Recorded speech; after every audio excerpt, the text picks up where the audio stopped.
పశుసంవర్ధక, పాడి మరియు మత్స్య పరిశ్రమ అభివృద్ధి.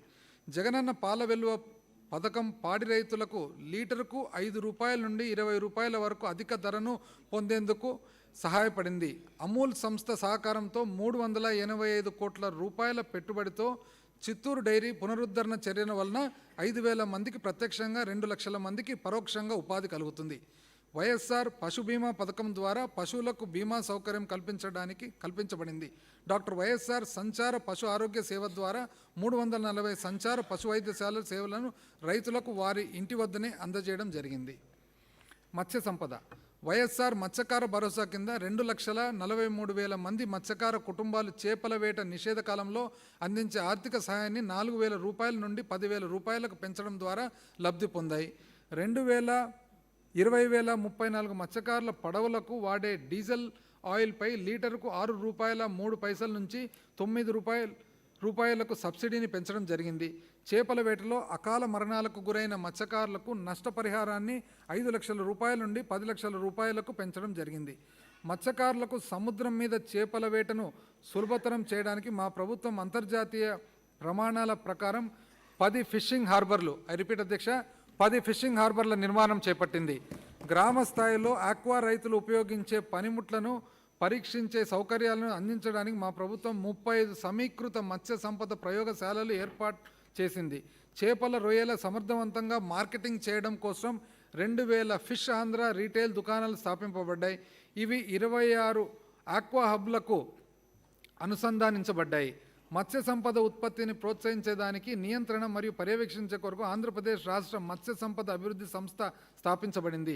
పశ్చిమ గోదావరి జిల్లాలో ఏర్పాటు చేసిన ఫిషరీ సైన్సెస్ విశ్వవిద్యాలయం ఏప్రిల్ 1, 2022 నుంచి పనిచేస్తుంది. మా ప్రభుత్వం 2,12,000 హెక్టార్ల విస్తీర్ణాన్ని ఆక్వాకల్చర్ కింద తీసుకురావడం ద్వారా 16,05,000 మందికి కొత్తగా జీవనోపాధి అవకాశాలు కల్పించి మన రాష్ట్రాన్ని దేశం యొక్క ఆక్వా హబ్గా తీర్చిదిద్దింది.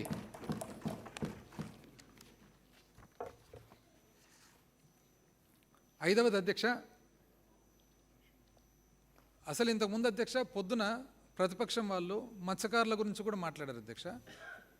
అసలు ఎందుకు మాట్లాడుతున్నారో, ఎందుకు డిస్టర్బ్ చేస్తున్నారో ఫ్యాక్ట్ ఏమధ్యక్ష, మన రాష్ట్రాన్ని దేశం యొక్క ఆక్వా హబ్గా తీర్చిదిద్దింది. అయినా కూడా వాళ్ళైతే ఏదో ఒక తప్పటి ఆరోపణలు అధ్యక్ష. ఐదవది అధ్యక్ష, సంక్షేమ ఆంధ్ర, దృఢమైన సామాజిక భద్రతా వలయము, పేదరికంపై యుద్ధం. అధ్యక్ష, మన పాలసీకి ఇంతకుముందు తెలుగుదేశం పార్టీ పాలసీకి తేడా చెప్తాను అధ్యక్ష. మనది పేదరికంపై యుద్ధం అధ్యక్ష. ఇంతకుముందు లీడర్ ఆఫ్ అపోజిషన్ ముఖ్యమంత్రిగా ఉన్నప్పుడు తను దోమలపై దండయాత్ర, మనది పేదరికంపై యుద్ధము, తనది దోమలపై దండయాత్ర. ఎప్పుడు అధ్యక్ష? అది కూడా వాళ్ళవన్నీ అంటే తనకు సంబంధించిన ఆ విషయాలు, వాళ్ళ స్లోగన్స్ కూడా చూడండి అధ్యక్ష ఎంత తేడా ఉందో. ఫ్రాంక్లిన్ డెలానో రూజ్వెల్ట్ అధ్యక్ష, ఫార్మర్ ప్రెసిడెంట్ ఆఫ్ అమెరికా, మన పురోగతికి పరీక్ష ఉన్న వాళ్ళ సంపదను మరింత పెంచామా అని కాదు, లేని వాళ్ళకి తగినంత అందించామా అని. మన పురోగతికి పరీక్ష ఉన్న వాళ్ళు వాళ్ళ సంపదను మరింత పెంచామా అని కాదు, లేని వాళ్లకు తగినంత అందించామని అధ్యక్ష. ఎఫ్డి రూజ్వెల్ట్ అధ్యక్ష, 32nd ప్రెసిడెంట్, 32వ రాష్ట్రపతి అధ్యక్ష యునైటెడ్ స్టేట్స్ ఆఫ్ అమెరికాకు. ఈయనలో ఒక గొప్పతనం ఉంది అధ్యక్ష. ఏమా గొప్పతనం అంటే, మన ప్రభుత్వానికి వీళ్ళందరూ కూడా అధ్యక్ష, ఇంతవరకు నేను చదివిన వాళ్ళందరూ కూడా ఏదో ఒక రూపంలో మన పాలసీకి, మన ప్రభుత్వానికి, మన ఆలోచనకు లింకప్ అయి ఉన్నారు అధ్యక్ష. ఈయన ఏమంటే అధ్యక్ష, ఈయన ఎప్పుడైతే గ్రేట్ డిప్రెషన్ వచ్చిందో, ఆర్థిక మాంద్యం వచ్చిందో, అప్పుడు ఈయన ప్రెసిడెంట్గా ఉన్నారు అధ్యక్ష. తాను ఏం చేశారంటే అప్పుడు ఆ ఆర్థిక మాంద్యం నుంచి బయటకు వచ్చేదానికి సోషల్ సేఫ్టీ నెట్ ఏదైతే మనం ఈరోజు ఓల్డేజ్ పెన్షన్స్ కానీ ఇన్ని రకాల మహిళలకు సంబంధించిన ఏదైతే మనం సహకారం అందిస్తున్నామో అదే పాలసీ దాదాపు 90 సంవత్సరాల క్రితం ఎఫ్డి ఫ్రాంక్లిన్ డెలానో రూజ్వెల్ట్ కూడా ఫాలో అయ్యి అప్పట్లో ప్రపంచంలో చాలా గొప్ప ఆర్థిక భావనగా ఆ రోజు ఆలోచించబడింది అధ్యక్ష. ఆయన సోషల్ సేఫ్టీ నెట్ పెట్టి మొట్టమొదటిసారిగా అమెరికాలో ఎల్డర్లీ అమెరికన్స్కు, ఉద్యోగం లేని వాళ్లకు తను ఇన్సూరెన్స్ కానీ తను పెన్షన్ కానీ అప్పుడు ఇవ్వడం జరిగింది అధ్యక్ష. దాని పేరు వచ్చేసి ఆయన ప్రోగ్రామ్ అధ్యక్ష. ఈరోజు కూడా ప్రపంచవ్యాప్తంగా ఆ ప్రోగ్రామ్ను ఒక గొప్ప ప్రోగ్రామ్గా భావిస్తారు అధ్యక్ష. దాని పేరు న్యూ డీల్ అని అంటారు అధ్యక్ష. ఈయన ఇంకో గొప్పతనం ఏమంటే అధ్యక్ష, అమెరికా చరిత్రలో 2 సార్లే అధ్యక్ష ప్రెసిడెంట్ అయ్యేదానికి 2 సార్లే అవకాశం. ఈయన ఒక్కడే 4 సార్లు అయినాడు అధ్యక్ష. 4 సార్లు రాష్ట్రపతి అధ్యక్ష. ఆర్థికంగా మరియు సామాజికంగా వెనుకబడిన వారి అవసరాలను తీర్చడానికి మా ప్రభుత్వం ఒక బలమైన సామాజిక భద్రతా వలయాన్ని రూపొందించింది. దీనిలో భాగంగా ఇంటి స్థలాల కేటాయింపు, ఇంటి నిర్మాణము, సంక్షేమ పెన్షన్లు, ప్రజా పంపిణీ వ్యవస్థ పీడిఎస్ ద్వారా రేషన్ను ఇంటింటికి పంపిణీ చేయడం వంటి వివిధ పథకాల ద్వారా ఆర్థిక మద్దతును అందిస్తుంది. ఈ కృషి పేదరికాన్ని దాని మూలాల నుండి నిర్మూలించేలా నిబద్ధతను నొక్కి చెబుతుంది. ప్రతి వ్యక్తి వారి ఆర్థిక స్థితితో సంబంధం లేకుండా గౌరవప్రదమైన మరియు సురక్షితమైన జీవితానికి గడపడానికి మా ప్రభుత్వం సహకారం అందిస్తుంది. గృహరంగం. గత ప్రభుత్వం తన 5 ఏళ్ల కాలంలో 4,63,697 ఇళ్ల పట్టాలు పంపిణీ చేయగా, మా ప్రభుత్వం 2019వ సంవత్సరం నుండి 1,53,000 కోట్ల రూపాయల విలువ గల 30,65,315 ఇళ్ల పట్టాలను పంపిణీ చేసింది అధ్యక్ష.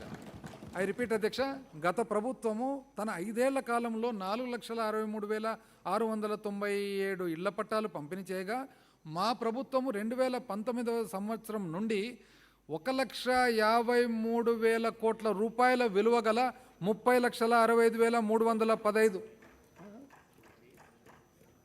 ఇళ్ళ పంపిణీ చేసింది.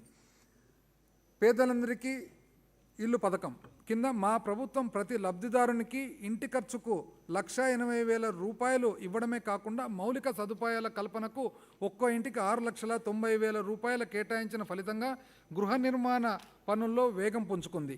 ఈ పథకం కింద 22 లక్షల ఇల్లు కేటాయించగా దాదాపు 9 లక్షల ఇల్లు పూర్తయ్యాయి. మిగిలిన ఇళ్లను 2024 డిసెంబర్ నాటికి పూర్తి చేయాలని లక్ష్యంగా పెట్టుకున్నాం. మా ప్రభుత్వం 32,990 కోట్ల రూపాయల అంచనా వ్యయంతో వైఎస్ఆర్ జగనన్న కాలనీలో త్రాగునీటి సరఫరా, విద్యుత్తు, రోడ్లు మొదలైన మౌలిక సదుపాయాలు కల్పించి ఆదర్శ గ్రామాలుగా అభివృద్ధి చేస్తుంది. వైఎస్ఆర్ జగనన్న కాలనీలో ఇప్పటి వరకు 1,62,538 మంది లబ్ధిదారులు నివాసం ఉంటున్నారు. సంక్షేమం. ప్రత్యక్ష నగదు బదిలీ డీబీటీ.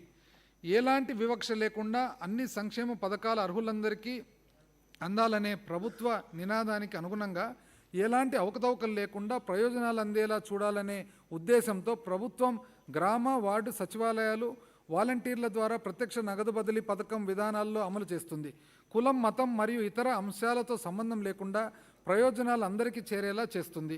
ప్రత్యక్ష నగదు బదిలీ పథకం మరియు సంక్షేమ కార్యక్రమాల వలన కోవిడ్-19 మహమ్మారి సమయంలో కలిగిన ఆర్థిక ఇబ్బందుల నుండి ప్రజలకు భరోసానిచ్చి రక్షణను కల్పించాము. ప్రభుత్వ దార్శనికతను సాకారం చేసి దేశానికి ఆదర్శంగా నిలిపేందుకు నిస్వార్థంగా, అవిశ్రాంతంగా పనిచేసిన గ్రామ, వార్డు సచివాలయాల సిబ్బందికి, వాలంటీర్లకు ఈ సందర్భంగా కృతజ్ఞతలు తెలియజేస్తున్నాను. పైన చెప్పిన అంశాలకు సంబంధించి 2019-20 ఆర్థిక సంవత్సరం నుండి 2023-24 ఆర్థిక సంవత్సరం వరకు మా ప్రభుత్వం ప్రత్యక్ష నగదు బదిలీ పథకం ద్వారా 2,53,000 కోట్ల రూపాయలను, ఇతర పథకముల ద్వారా 1,68,000 కోట్ల రూపాయలను బదిలీ చేశాము. ఈ విధంగా గత 5 ఏళ్లుగా 4,22,000 కోట్ల రూపాయలను ప్రజలకు బదిలీ చేశాము. విజయవంతమైన సమగ్రమైన ఈ ప్రత్యక్ష మరియు ఇతర పథకాల అమలు కారణంగా లక్షలాది కుటుంబాలను పేదరికం నుండి తప్పించి వారి జీవన ప్రమాణాలను మెరుగుపరిచి కొత్త అవకాశాలను కల్పిస్తూ వారి అభివృద్ధి మరియు అభ్యున్నతికి తోడ్పడుతుంది. 2019 సంవత్సరంలో స్థిర ధరల నుంచి సూచి ప్రకారము మన రాష్ట్ర తలసరి ఆదాయము 1,54,031 రూపాయలతో దేశంలో 18వ స్థానంలో ఉండగా, నేడు మన రాష్ట్ర తలసరి ఆదాయం 2,19,518 రూపాయలతో 9వ ర్యాంకును సాధించింది. అధ్యక్ష, ఇది ముఖ్యమైన అవుట్కమ్ అధ్యక్ష. 2019 సంవత్సరంలో స్థిర ధరల సూచి ప్రకారము మన రాష్ట్ర తలసరి ఆదాయము, చిన్న కరెక్షన్ అధ్యక్ష, ఇంతకుముందు గత ప్రభుత్వము హౌస్ పట్టాస్ ఇవ్వలేదు, కానీ వాళ్ళు ఇండ్లు కట్టేదానికి ఇండ్లు మాత్రము శాంక్షన్ చేయడం జరిగింది అధ్యక్ష. పట్టాలు ఇవ్వలేదు అధ్యక్ష. I stand corrected. Only government of India scheme ద్వారా వచ్చిన ఇండ్లు ఏవైతే ఉన్నాయో ఆ ఇండ్లను ట్రాన్స్లేట్ చేయడం జరిగింది అధ్యక్ష. సంవత్సరంలో అధ్యక్ష 2019 సంవత్సరంలో స్థిర ధరల సూచి ప్రకారం మన రాష్ట్ర తలసరి ఆదాయము 1,54,031 రూపాయలతో దేశంలో 18వ స్థానంలో ఉండగా నేడు మన రాష్ట్ర తలసరి ఆదాయం 2,19,518 రూపాయలతో 9వ ర్యాంకు సాధించింది అధ్యక్ష. ప్రగతి ఎక్కడా అని అడిగే వాళ్ళందరికీ ఇది సమాధానం అధ్యక్ష. వైఎస్ఆర్ పెన్షన్ కానుక. మా ప్రభుత్వం వైఎస్ఆర్ పెన్షన్ కానుక పథకం లబ్ధిదారుల అర్హత వయస్సును 65 సంవత్సరాల నుండి 60 సంవత్సరాలకు తగ్గించి సంతృప్త స్థాయిలో అమలు చేస్తుంది. ఈ పథకం కింద పెన్షన్ మొత్తం జనవరి 1, 2024 నుండి నెలకు 3,000 రూపాయలకు మరియు ఆరోగ్య పెన్షన్లు నెలకు 10,000 రూపాయలకు పెంచబడ్డాయి. 2019 సంవత్సరంలో ఈ పెన్షన్ల పంపిణీ మొత్తం నెలకు 1,385 కోట్ల రూపాయలు ఉండగా 2024 సంవత్సరం జనవరి నెల నాటికి 1,968 కోట్ల రూపాయలకు పెంచి పంపిణీ చేయబడింది. 2019 సంవత్సరం నుండి మా ప్రభుత్వం 66,35,000 మంది లబ్ధిదారులకు వైఎస్ఆర్ పెన్షన్ కానుక ద్వారా 84,731 కోట్ల రూపాయలను పంపించేసింది అధ్యక్ష.